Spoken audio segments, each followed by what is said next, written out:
شب ما میمیریم. هر شب ما میمیریم. روح ما به نزد الله می رود هر شب. الله هر شب روح ما را می گیرد. بعضیش را نزد خودش نگاه می دارد، بعضی دیگرش را بر می گرداند.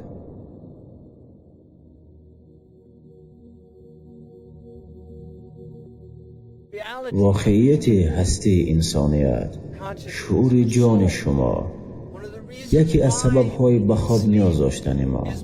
جان روح نمیتواند همه چیز را برداشت کند.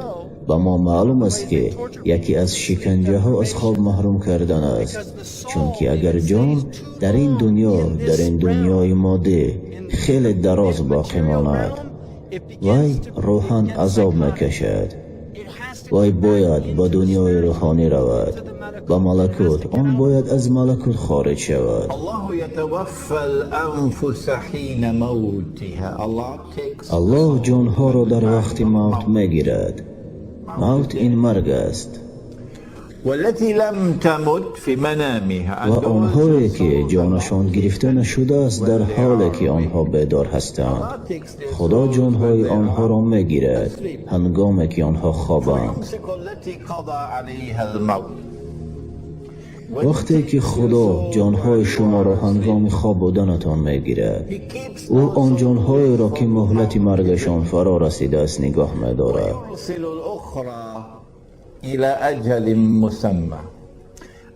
باقی مانده هایش را باز پس می‌فرستد تا وقت معین شده. برای همین پیغمبر صلی الله علیه و سلم به ما تعلیم داده است وقتی که سحر از خواب برمیخیزید بگویید الحمدلله الذی احیانا بعدما اماتنا و الیه النشور. شکر الله که به ما حیات بخشید پس از آنه که ما را میرانده بود. ما مرده بودیم، روح ما همراه الله بود. باری امک خودم همراه همسرش خواب بود، خدا رحمتش کند. سحر او را همسرش برای نماز فجر بیدار میکند. مرگ جانش برنگشت. بدن حقوقهای معین دارد. جسم شما بر شما حق دارد و حقوقهای بدن این است که ما میخوریم، قوتمان را درست صرف میکنیم، ما خواب میکنیم آنقدر که جسممان به آن نیاز داشته باشد.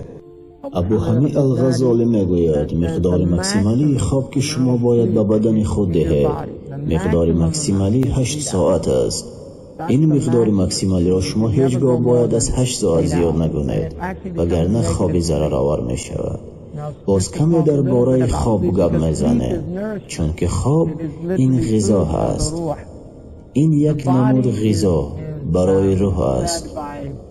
جسم به غذا سفیده چرب نیاز دارد، اما جان به واسطه ذکر غذا میگیرد و یاد کردن خدا و خواب. برای همین چقدر که ذکر بیشتر کنید همان قدر به خواب کم احتیاج دارید. در حقیقتا آدمانی که ذکر بسیار میکنند به خواب کم نیاز دارند نسبت به آدمانی که کم ذکر میکنند.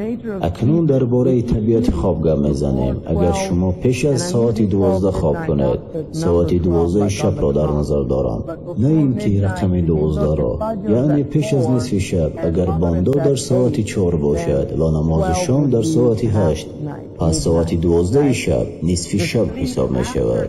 ارزش خواب پس از نماز خفتن یعنی ارزش خواب پیش از نصف شب 2 برابر از خواب بعد میکردگی زیادتر است. مثال شما در ساعت 10:30 تا ساعت 12 شب خواب میکنید که این برابر به 3 ساعت خوابی است.